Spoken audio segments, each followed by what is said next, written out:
कुठे खर्च केलेस कार्तिक पैसे? आई आपण नंतर बोलूया का? नाही, मला आत्ताच्या आत्ता उत्तर हवंय. पैशांचं काय केलंस? कुठे खर्च केलंस ते? आई काय झालंय? काय का रागवतीस कार्तिकला? रागावू नको तर काय करू? हे आश्रमात आले, ते हा चेक घेऊन आले जो बाउन्स झालाय. तू त्याला 1 लाख कॅश दिली होतीस ना माझ्या अकाउंट मध्ये टाकायला? विचार त्याला, काय उडून गेले अकाउंट मधनं पैसे? कुठे गेले पैसे? अरे बोल ना, का असा उभा आहे सुंभासारखा? आई मी म्हंटल ना, हे गेल्यानंतर आपण बोलूया म्हणून. मग उगाच ह्यांच्या समोर उगाच? कार्तिक, कॅश 1 लाख रुपये कॅश दिली होती ना मी तुला, कुठे गेली? कार्तिक, आईचा चेक बाउन्स झालाय, लहान गोष्ट वाटते ही तुला? कार्तिक, चेक बाउन्स होणं गुन्हा आहे कायद्याने, कळतंय ना तुला? त्याला काय करणार ते? माझं सोड, पण तुझ्या बाबांच्या आत्म्याला किती त्रास होईल याचा विचार केलास? अरे हे चांगले गृहस्थ म्हणून आपल्याकडे चेक घेऊन आले. दुसरं कोणी असताना यांच्या जागी तर पोलीस घेऊन आला असता दारात. लक्षात येतंय का तुझ्या? कार्तिक, पैसे कॅश कुठे गेली आहे?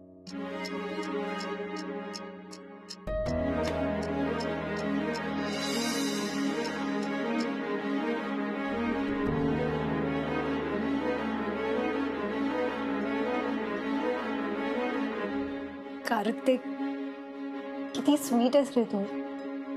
कसला भारी फोन दिलायस. I love you Kartik. अरे काय विचारतेय मी? आई, काका, थँक्यू. हे चेक बाउन्स झाल्याबद्दल तुम्ही डिरेक्टली आम्हाला सांगितलं. उद्या आश्रमात चेक पोहोचून जाईल. तुम्ही आता काहीच हरकत नाही, येतो मी.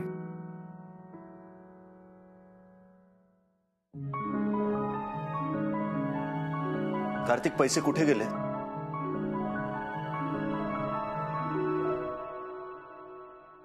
कार्तिक, मी तुला शेवटचं विचारते, कुठे गेले पैसे? ठीक आहे, तुला नाही ना उत्तर द्यायचं, मग तुला या घरात थारा नाही. आई, चल. आई, आई ऐक माझं. आई, आई चालतो. आई असं, आई शांत हो. शांत काय हो? हा, शांत काय हो? आणि तू दरवेळेस त्याची का बाजू घेतोस? का त्याच्या चुकांवर पांघरून घालतोस तू दरवेळेस? तसं नाही आई, तू शांत हो. मी विचारतो ना कार्तिकला, तो देईल उत्तर. काय रे कार्तिक, आई काय विचारतीये? बघ, देतोय उत्तर. कठीण आहे सगळं. आई, कार्तिक, उपकार नकोय दादा. आईने हकललंय ना मला या घरातून. आता या घरात मी परत येणारच नाही. कार्तिक, असं काय वेडेपणा करतोयस? आपल्या आईचं रागवणं असं कोणी मनावर घेतं का? मनावर नाही, निमूटपणे मी ऐकून घेतो ना, म्हणून या घरामध्ये मला किंमत नाहीये. सतत सतत या घरामध्ये माझा अपमान होतो, कमी लेखलं जातं मला. मी नावाला फक्त या कुटुंबातला आहे, पण वागणूक परक्यासारखी मिळते. सतत इंद्रा मोठा, इंद्राचं अस्तित्व, इंद्राची परमिशन. अरे माझं काही अस्तित्व आहे की नाही या घरात? असं काही नाहीये कार्तिक. अरे मी म्हणालोय का तुला असं कधी? कार्तिक, हे जे सगळं आहे ते तुझंच तर आहे ना यार. हो, मग ह्या घरात प्रत्येक वेळी मलाच का प्रश्न विचारले जातात? कुठलीही गोष्ट करायची असेल, अगदी छोट्यातली छोटी गोष्ट जरी करायची असेल तरी मीच का परमिशन घ्यायची? आत्ताच बघितलं ना, त्या फालतू 1,00,000 रुपयांसाठी आईने केवढा तमाशा केला आणि तू काहीच बोलला नाहीस. सांगायला पाहिजे होतंस ना कार्तिक कडनं ते पैसे मी घेतले म्हणून. पण नाही. कसं आहे ना दादा, जो मोठा भाऊ असतो ना, त्याचं खरंच प्रेम असेल ना लहान भावंडांवर, तर तो त्यांच्या चुका पोटात घेतो. अरे कार्तिक, मग सांग ना तू काय चूक केली आहेस? कुठे आहेत ते पैसे? ए मुक्ता, उगाच चौकशा करून ना आगीत तेल ओतू नकोस. स्वतःच्या अभ्यासाकडे लक्ष दे. अरे पण दादू. मुक्ता,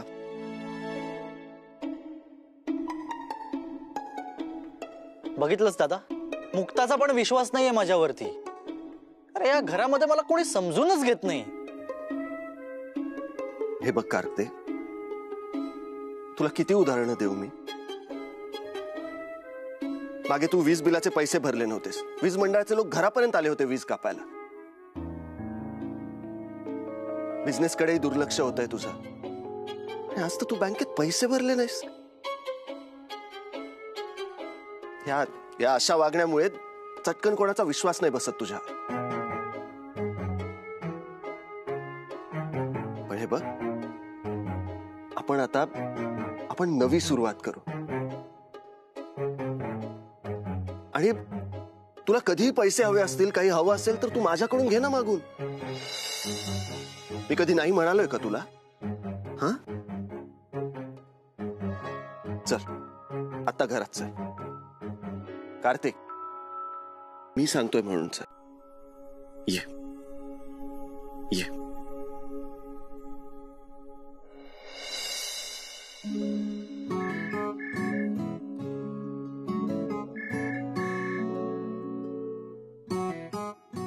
कार्तिक, कसला भारी फोन दिलायस रे. मस्त गिफ्ट आहे. Thank you so much. सानू, या जगात मी एकटाच आहे ग. मला समजून घेणारं, माझ्यावरती प्रेम करणारं असं आता कोणीच नाही. तू मला सोडून नाही ना जाणार?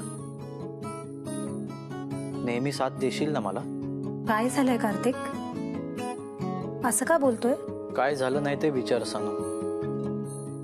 सध्या तुझा कार्तिक खूप दुःखात आहे. कार्तिक,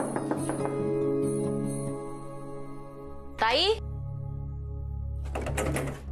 हा, अगं लॉक करून का बसली आहेस? काही नाही, ते असंच. ठीक आहे ना सगळं? हो.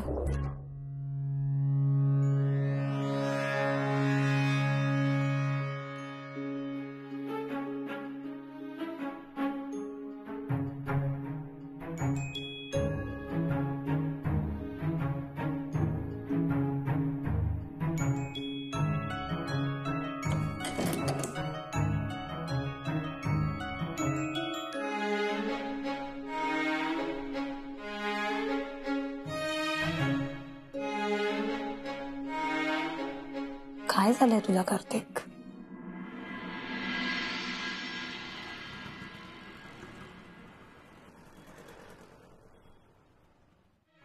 अरे देशपांडेंच्या घरात कोणी आहे का? आले आले. मुली कुठे आहेत? दीपू कपडे भिजवतीये, दीदी गेलीये चित्राताईंकडे आणि सानू असेल तिच्या रूम मध्ये मोबाईलवर. द्या. अरे मी ठेवतो. अहो द्या हो. अरे तू काम करून केवढी दमतेस हा? जरा सुद्धा विश्रांती नाही. दमत असशील तू, नाही का? थोडस मी केलं तर काय बिघडलं? दे मालती. काय झालं? अहो एक विचारू? हो विचार की. माझ्या हातून एखादी चूक झाली तर? नाही हे मालती, काय बोलतेस तू? अगं आतापर्यंत तुझ्या हातून कसलीही चूक झाली का? हा, फार तर काय, चहा साखर कमी पडणं, जेवणात मीठ जास्त पडणं, अशा किरकोळ चुका. आणि असल्या चुकांसाठी मी तुला आयुष्यभरासाठी माफ केलंय. आता तर तू अशा आविर्भावात बोलतेस की जसं काय तू चोरीच केलीस.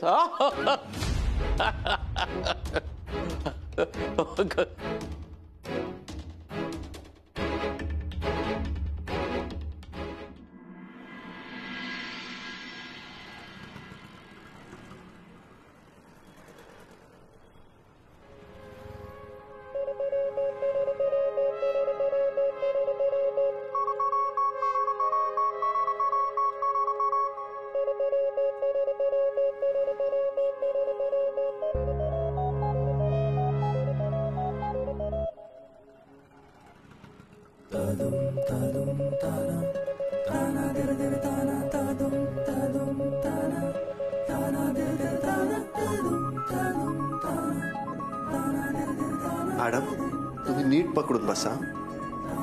इंदिरा, काय तू एक काम कर, तू गाडी बाजूला पार्क कर. नाही नाही, तू माझा एक, तू गाडी बाजूला पार्क कर.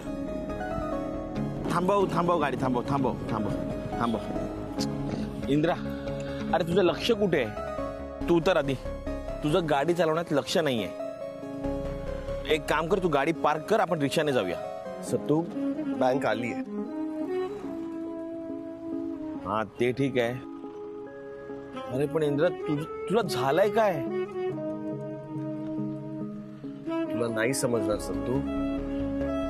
सोड, चल.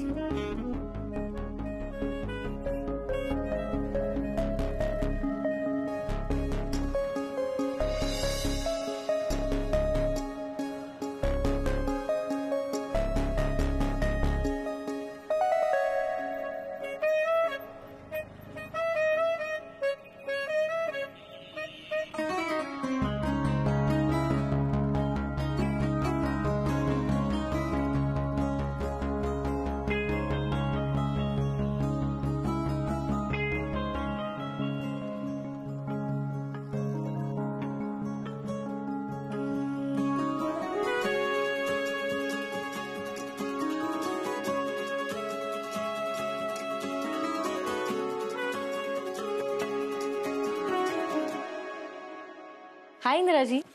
हाय मॅडम, कशा आहात तुम्ही? मी मस्त आहे. खरंच मस्त दिसताय तुम्ही. खरंच? अगदी खरंच. मॅडम तुम्ही अशा समोर दिसलात आणि वाऱ्याची हलकी झुळूक अंगावर आल्यासारखं वाटलं. काय सुंदर सुरुवात झाली मॅडम दिवसाची. तुम्ही खरंच बोलताय इंदिराजी? खोटं का बोलेन मॅडम? तुम्ही बोललात ना की तुमचा एक एक शब्द बासरीची सुरावट बनून माझ्या कानात मनात गुंजत राहतो. इश्य. आणि तुमचं हे इश्य म्हणजे माझ्यासाठी फक्त हार्ट अटॅक आहे. दीपिका मॅडम. हॅलो, मी दीपिका नाहीये, मी मीनाक्षी कुंटे.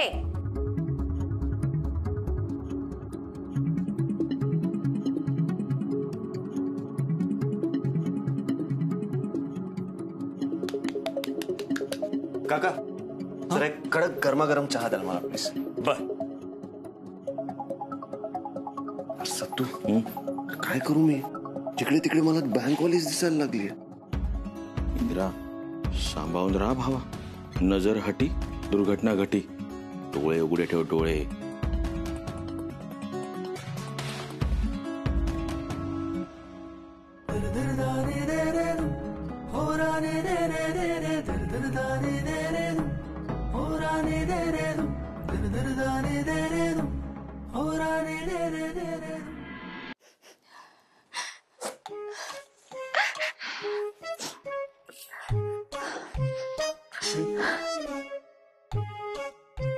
अहो मॅडम, तुमचे अश्रू पण संपतील आणि ते टिश्यू पेपर पण संपतील. काय झाले ते सांगा ना. सर, मला आपल्या ब्रँचचं विस्कटलेलं भवितव्य बघून रडायला येते. विस्कटलेलं भवितव्य? का? हो का काय सर, इथे कामं सोडून प्रेमाचे वारे व्हायला लागलेत आणि तुम्हाला त्याची साधी झुळूकही नाहीये. अहो काय बोलताय तुम्ही? प्रेमाचे वारे झुळूक काय? हो, इंद्रा आणि दीपिका मध्ये काय हो सर, तुम्हाला कसं कळत नाही? या प्रेमाच्या वाऱ्याचं वादळ व्हायच्या आधी काहीतरी करायला हवं, नाहीतर तुमची नोकरी आणि ही ब्रांच पाचोळ्यासारखी उडून जाईल. अरे बापरे, हो का?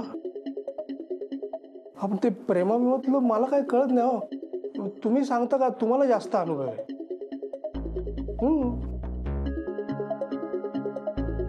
ताटातूट हाकलून दे तिला. तुम्हाला माहिती आहे ना शक्य नाही ते. आपण किती प्रयत्न केले पण काय झालं, नाही जमलं. बरं आता तर दीपिका देशपांडे बेस्ट परफॉर्मर म्हणून तिचा डंका वाजायला लागला हेड ऑफिस मध्ये. पण तिने विक्रमी वसुली केली आणि ब्रँच मोठी केली म्हणून कसं काय आणणार तिला? आपल्या ब्रँचचं कल्याण केलं ना तिने उत्तम परफॉर्मन्स देऊन. हो. मग ज्या ब्रँच मध्ये वसुली कमी आहे तिथे सुद्धा तिची गरज आहे. बदली करा म्हणाव तिची, म्हणजे ज्या ब्रँच मध्ये वसुली कमी होते तिथे तिच्या उत्तम परफॉर्मन्सचा सुद्धा फायदा होईल. वा कुंटे मॅडम, मी नेहमी म्हणतो ना, तुम्ही दिसता त्याच्यापेक्षा जास्त पाताळ यंत्री आहात आणि तुम्ही ते नेहमी सिद्ध करता.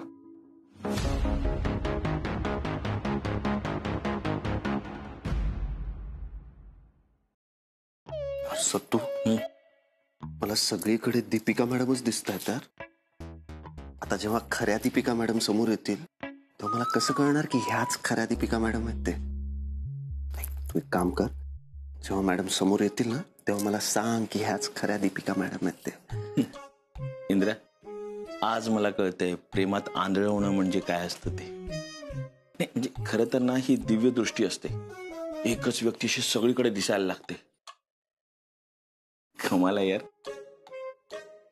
इंद्रा, एक काम कर, तू इकडेच थांब, मी जरा सोनटक्केला हाय करून येतो.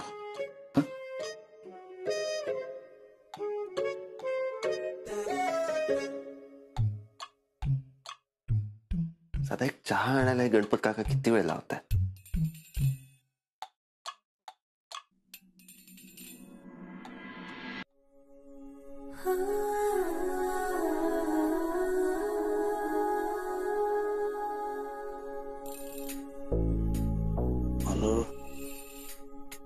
आलं संपलं वाटतं, आणायला हवं.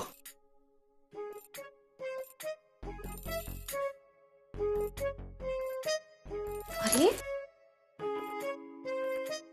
काय चहा टाकून असेच गेले.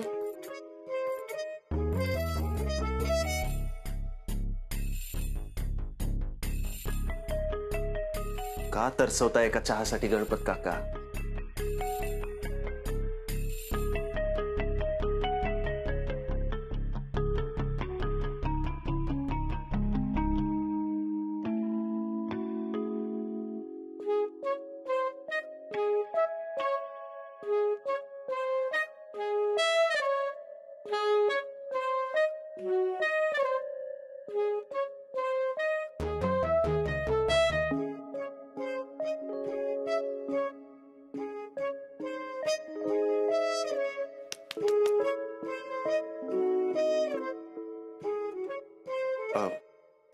काय गणपत काका, हे इतका वेळ लागतो का चहा करायला? द्या ना लवकर मला चहा. काय गणपत काका? इंद्राजी, मी तुम्हाला गणपत काकांसारखी दिसतेय? हा नाही, गणपत काका नाही. म्हणजे ऍक्च्युली सकाळपासून. काय सकाळपासून? काही नाही. काय चाललं? एनिवे, तुम्ही आलात तर जरा लक्ष द्या, मी चालले.